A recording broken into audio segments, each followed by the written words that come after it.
राम राम सभी को। My self नवीन कुमार, और एक ऐसी कंपनी जो कि रिसाइकलिंग का काम करती है, जो प्लास्टिक रिसाइकलिंग होती है अलग अलग लेवल्स टाइप के, जैसे हार्ड प्लास्टिक हो गया, सॉफ्ट प्लास्टिक हो गया, बैटरी का हो गया। सो इन टाइप का जो प्लास्टिक्स होते हैं उनको रिसाइकलिंग का काम करती है। और जो जो दूसरी कंपनियां जो कि इस टाइप का कचरा फैलाती हैं उनको बाद में क्रेडिट्स पे माल बेचती है और बीच में पैसा कमाती है। और ये जो रिसाइकल्ड प्रोडक्ट है उससे अलग अलग माल भी बनाती है और बाद में वो जो माल बनाया है उसको भी बेच के पैसा कमाती है। सो ये किस तरीके से पूरा बिजनेस मॉडल है इसको समझेंगे, साथ में ही इस कंपनी अब तक की कैसे परफॉर्मेंस है और फ्यूचर में किस तरीके से परफॉर्म कर सकती है और कंपनी को किस तरीके से पैसा कमा के दे सकती है, उसकी हम इस वीडियो में चर्चा करने वाले हैं। और ये कंपनी का आईपीओ भी आया हुआ है, एक एसएमई कंपनी है। सो आईपीओ के बारे में भी चर्चा करेंगे, लिस्टिंग गेन्स कितना हो सकता है उसकी भी जानने की कोशिश करेंगे।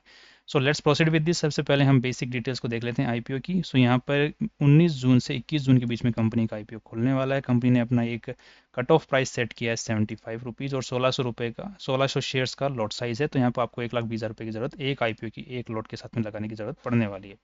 अब यहाँ पे सबसे जो पहली नेगेटिव चीज़ है कि कंपनी 44 करोड़ रुपए टोटल उठा रही है, जिसमें से 11 करोड़ रुपए ही कंपनी के पास में जाने वाले हैं। बाकी 33 करोड़ रुपए जो हैं वो कंपनी के जो आज के मालिक लोग हैं उनके पास में जाने वाले हैं। सो ये कंपनी एसएमई कंपनी होती है, तो उसके लगभग जितना पैसा उठा रही है उसका 75% के आसपास पैसा जो मालिक लोग बेच रहे हैं शेयर्स, तो ये काफ़ी नेगेटिव चीज़ है।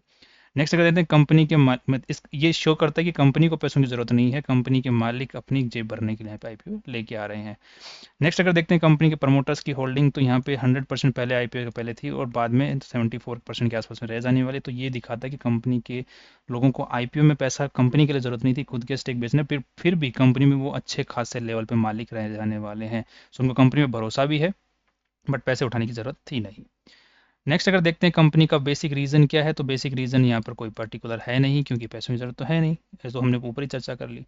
नेक्स्ट अगर देखते हैं कंपनी आज के दिन क्या काम करती है, सो उसकी चर्चा करने के लिए हमें इस पूरा कंपनी को हमको समझना पड़ेगा, पूरा मॉडल को समझना पड़ेगा। तो उसको समझने के लिए सबसे बेसिक चीज़ समझिए कि सीपीसीबी जो कि अपने इंडिया का सेंट्रल पॉल्यूशन कंट्रोल बोर्ड है, उसने एक नियम बनाया हुआ है कि आपको जो भी कंपनियां जो कि एम्प्लॉयर्स होते हैं, जो कंपनियां होती हैं जो प्लास्टिक का यूज़ करती हैं अपने पैकेजिंग के अंदर में या फिर अपने प्रोडक्ट्स के ऊपर में, तो उनको जो प्लास्टिक होता है वापस रिमूव करने का एक रिस्पॉन्सिबिलिटी दी जाती है कि आपको रिमूव करना है वापस। तो मान के चलिए कि कोई प्रोड्यूसर है, कोई मैन्युफैक्चरर है, उसने प्लास्टिक के ऊपर उसके ऊपर रिस्पॉन्सिबिलिटी है कि उसको इस साल 1 टन या फिर 5 टन या फिर 10 टन जो उसका प्रोडक्ट का माल जा रहा है, जितना बिक रहा है, तो उसके हिसाब से टन कैलकुलेट हो जाता है कि उसको इतना टन प्लास्टिक वापस रिसाइकल करना पड़ेगा, राइट। तो अब सीपीसी भी उसको ओब्लिगेट कर देता है कि इतना तो करना ही पड़ेगा। तो अब उसका क्या तरीका, तो या तो वो खुद अपनी एक अलग से ऑर्गेनाइजेशन बना के अपनी ऑर्गेनाइजेशन के थ्रू सीपीसीबी के ऊपर में रजिस्टर हो सकता है, जो कंट्रोल बोर्ड है उसकी वेबसाइट के ऊपर रजिस्टर कर सकता है और बाद में वो दिखा सकता है कि इतना मैंने इस साल रिसाइकल किया। या फिर वो एक काम कर सकता है कि इस टाइप की जो रिसाइकलिंग वाली कंपनियां हैं जो कि ऑलरेडी सीपीसीबी बोर्ड के जो कंपनी है, मतलब जो अपना सरकारी संस्थान है उसके साथ में रजिस्टर्ड है, इनके साथ में वो कंपनियां टाई अप कर सकती हैं कि ये उनके बिहाफ के ऊपर में रिसाइकलिंग करें प्लास्टिक की, राइट। तो अब मान के चलिए कि कोई कंपनी है वो सॉफ्ट प्लास्टिक यूज़ करती है, जो नॉर्मल प्लास्टिक होता है पैकेजिंग के अंदर में, और उसकी इस साल जो ऑब्लिगेशन है उसका, वो 10 टन जो प्लास्टिक है उसको रिसाइकल करने का ऑब्लिगेशन है उस कंपनी के ऊपर में। तो वो क्या कर सकती है, ये जो कंपनियां दूसरी जो कि प्लास्टिक रिसाइकलिंग का काम करती हैं, इनसे क्रेडिट पे मतलब इनको पैसे दे देती हैं और पैसे दे करके इनसे ईआरपी क्रेडिट खरीद लेती हैं। जैसे ये लिखा हुआ एक्सटेंडेड प्रोड्यूसर रिस्पॉन्सिबिलिटी, तो ये जो ईआरपी क्रेडिट्स हैं ये खरीद लेती हैं। तो मान के चलिए इन्होंने 10 टन का उनके ऊपर ऑब्लिगेशन था, तो इन्होंने 10 ईआरपी खरीद लिया, क्योंकि एक ton represents one ERP credit represents 1 ton. और तो इन्होंने 10 ईआरपी इनसे इस कंपनी से खरीद लिए, तो अब उसकी जो ऑर्गेनाइजेशन की रिस्पॉन्सिबिलिटी है वो कंप्लीट हो गई। इसी तरीके से बहुत सारी कंपनियां हैं, हर कोई कंपनी प्लास्टिक का यूज़ करती है, तो उसको ईआरपी क्रेडिट्स खरीदने की ज़रूरत पड़ती है। और ईआरपी क्रेडिट्स ये कंपनियां जो कि रिसाइकलिंग वाला काम करें, ये कंपनियां उनको बेच सकती हैं। तो ये जो ईआरपी क्रेडिट बेचने और खरीदने का काम है, ये काफ़ी टाइम से चलता आ रहा है। सो यही एक इस कंपनी का जो कि आईपीओ लेके आ रही है, इस कंपनी का मेन इनकम सोर्स है। सेकंड इनकम सोर्स है कि जो प्लास्टिक कंपनी रिसाइकल करती है, तो वो रिसाइकल करने के बाद में कोई नया प्रोडक्ट बनता है, तो वो प्रोडक्ट भी ये कंपनी बेच के पैसा कमाती है। सो आई होप इसकी जो रेवेन्यू स्ट्रक्चर है वो अपने को समझ में आ गया होगा कि एक तो ईआरपी क्रेडिट बेच के पैसा कमाती है, दूसरा कलेक्शन रिसाइकलिंग जो इंडस्ट्रियल वेस्ट होता है उससे जो माल बनता है उससे कमाती है, जो रिसाइकल प्रोडक्ट बनता है उससे पैसा कमाती है, और कंसल्टेंसी जो कंपनियां जो ओब्लिगेशन है जो मैन्युफैक्चरर्स हैं उनके ऊपर में, वो किस तरीके से वो अपना प्रोसेस ओब्लिगेशन है जो इसको कंप्लीट करें, प्रोसेस को कंप्लीट करें। अब ये जो ऑब्लिगेशन है ये 3 लोगों के ऊपर में यूजुअली होता है। एक तो जो इम्पोर्ट माल जो बाहर से खरीद के इंडिया में बेचेंगे उनके ऊपर में ऑब्लिगेशन है कि वो जितना माल वो बेच रहे हैं मार्केट इंडिया में उसमें कितना प्लास्टिक यूज़ है, तो उसको कितना हर साल उनको रिसाइकल करना ही पड़ेगा। एक तो उनके लिए रिस्पॉन्स, एक जो ब्रांड ओनर्स होते हैं जिनके ऊपर में रिस्पॉन्सिबिलिटी, थर्ड जो है एक जो मैन्युफैक्चरर्स हैं उनके ऊपर में रिस्पॉन्सिबिलिटी है। तो ये तीनों को ही ये ईआरपी क्रेडिट्स खरीदने की ज़रूरत पड़ती है। तो वो खुद रिसाइकल कर लो अपनी कंपनी के लोग लगवा के, या फिर जो ऑलरेडी कंपनियां रिसाइकलिंग का काम कर रही हैं उनसे ईआरपी क्रेडिट्स खरीद लो। तो ये सीधा सा बात है, सीपीसी भी इतना बोलता है कि आप हमको जितना आपकी रिस्पॉन्सिबिलिटी है उतना ईआरपी क्रेडिट्स आपके पास में होना चाहिए। सो अब द थिंग इज कि कई बार क्या होता है कि कोई कंपनी होती है जो कि जिसकी रिस्पॉन्सिबिलिटी है 10 टन प्लास्टिक को रिमूव करना मार्केट से, और उसने इस साल जो रिमूव कर पाया खुद के हाथों से ही, खुद की ऑर्गेनाइजेशन के थ्रू, वो हो गया 7 टन के आसपास में वो रिमूव कर पाए, बस 3 टन उनके पास में भी बाकी है रिस्पॉन्सिबिलिटी इस साल पूरी करने की। तो वो क्या करती हैं, ये जो दूसरी रिसाइकलिंग कंपनी है इनसे ईआरपी क्रेडिट खरीद लेती हैं पैसे दे करके। सो ये पूरा प्रोसेस अपने को आई होप समझ में आ गया होगा। तो अगर कोई भाई इस फील्ड के अंदर मार्केट मतलब अपना एक करियर बनाना चाहता है तो इसके बारे में और रीड कर सकता है डिटेलिंग के अंदर में, सीपीसीबी बोर्ड के ऊपर में, या फिर ये कुछ वेबसाइट्स हैं कॉर्प बेस इसके ऊपर में पढ़ सकता है, या फिर और भी बहुत सारी कंपनियां हैं उनके वेबसाइट्स के ऊपर में भी पढ़ सकता है। अब यहाँ पे नेक्स्ट अब कंपनी को देखते हैं। सो बिजनेस मॉडल समझ में आ गया। अब यहाँ पे कुछ तो बिजनेस मॉडल के अंदर में दिक्कतें भी कुछ सारी बहुत सारी हैं, उस चीज़ की भी चर्चा करते हैं। अब देख लेते हैं कंपनी आज के किस तरीके से कमाई कर रही है।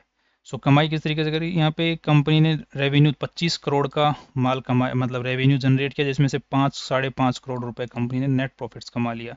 फिर जो रेवेन्यू जनरेट किया, अब रेवेन्यू किस तरीके से जनरेट करती है कंपनी अपने को पता ही है। 32 करोड़ का इन्होंने माल बेचा, उसके बदले कंपनी ने 8 करोड़ रुपए 7.5 करोड़ रुपए कमा लिए। फिर 42 करोड़ का माल बेचा, यहाँ पे 10 करोड़ रुपए कंपनी ने नेट प्रॉफिट्स कमा लिए। तो यहाँ पे अपने को दिख रहा है कि कंपनी नेट प्रॉफिट्स तो बहुत अच्छे से कमा रही है कंपनी, मतलब इस बिजनेस के अंदर में प्रॉफिट तो बहुत ज़्यादा है। कि आपको कचरा उठाना है मार्केट से, और कचरा उठा करके फिर उससे नया माल बनाना है और उसको मार्केट में बेचना है जो आपने नया माल बनाया है उस कचरे से, और दूसरा आपको कंपनियों को ईआरपी क्रेडिट बेच के भी पैसे कमाने को मिल रहे हैं। तो यहाँ पे नेट प्रॉफिट्स बहुत अच्छे खासे यहाँ पे हैं पिछले। अब इस साल अगर इसका कंपनी का देखते हैं तो यहाँ पर इस साल इन्होंने डिक्लाइन देखने को मिला है, रेवेन्यू अच्छा खासा इनका नहीं हुआ है, नेट प्रॉफिट्स में कोई ज़्यादा असर नहीं आया है, बट डिक्लाइन देखने को यहाँ पर मिला है।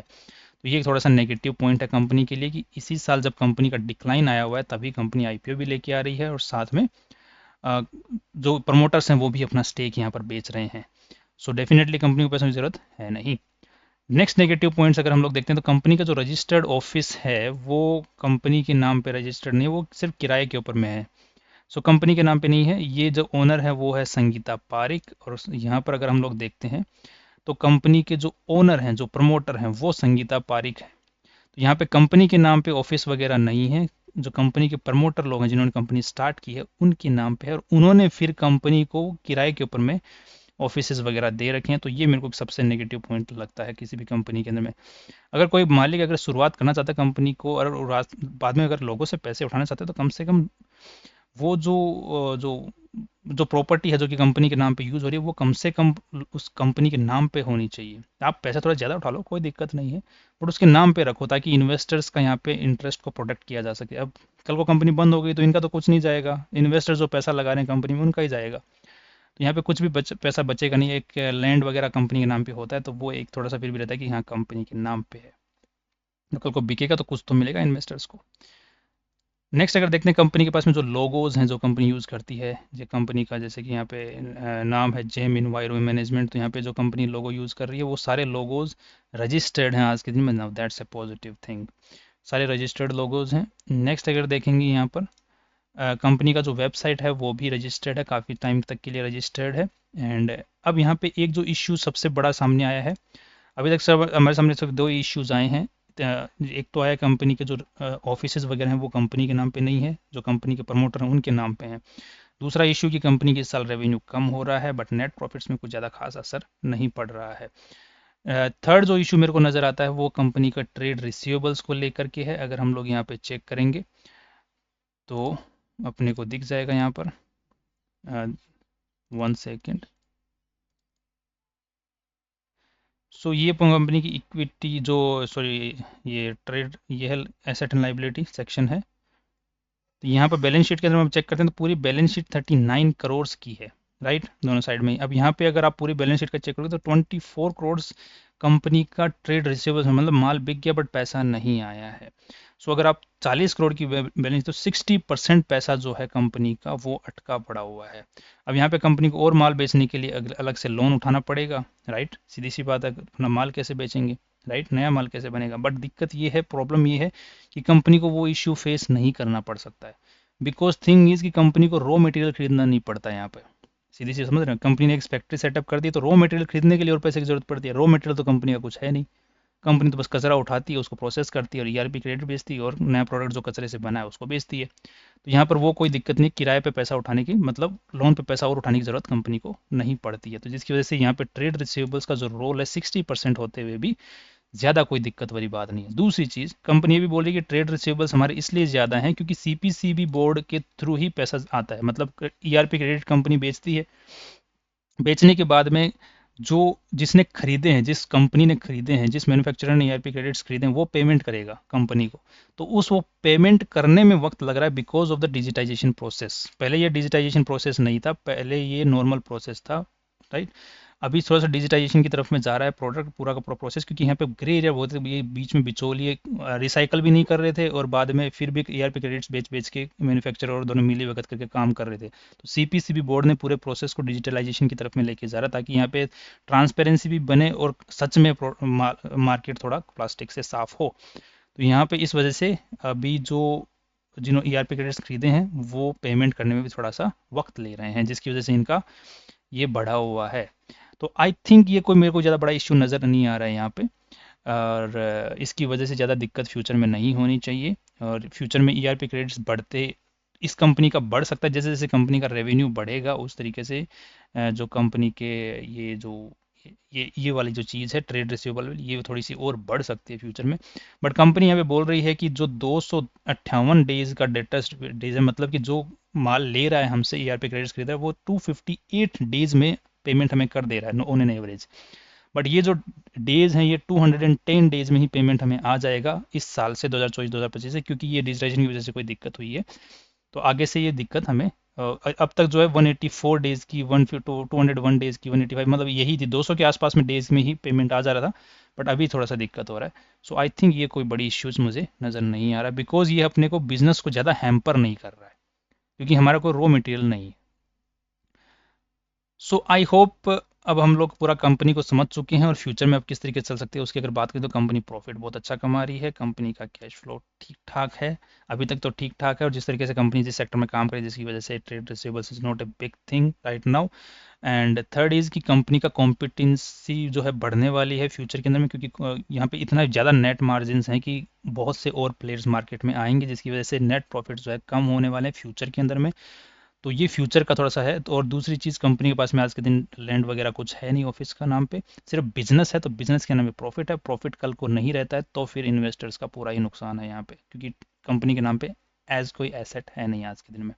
अब फ्यूचर के अंदर ट्रेड अब लिस्टिंग गेन्स की तरीके से हो सकता है। लिस्टिंग गेन मुझे लग रहा है कि पॉजिटिवली यहाँ पे अच्छा खासा हो सकता है। अगर यहाँ पे आपको जीएमपी मोर देन 50% मिलता है तो हम लोग इसमें लिस्टिंग के लिए अच्छे मतलब अप्लाई कर सकते हैं, हम लोग अपनी किस्मत को आजमा सकते हैं। सो यहाँ पे 50% से ऑलरेडी ऊपर चल रहा है। सो आई थिंक मैं अपनी बता सकता हूँ, मैं don't I never recommend anything. So I will definitely take a risk on this. और फ्यूचर में ये कंपनी अच्छा कर सकते हैं बिकॉज ये मार्केट रहने वाला है, ये कंपनियां भी रहने वाली हैं। बस ये है कि इनके जो प्रमोटर्स हैं उनको थोड़ा सा इन्वेस्टर्स के इंटरेस्ट का और थोड़ा सा ध्यान रखना पड़ेगा। That's all. So that's all my view is, and कल फिर मिलते हैं एक नई वीडियो के साथ में। सी यू टुमारो।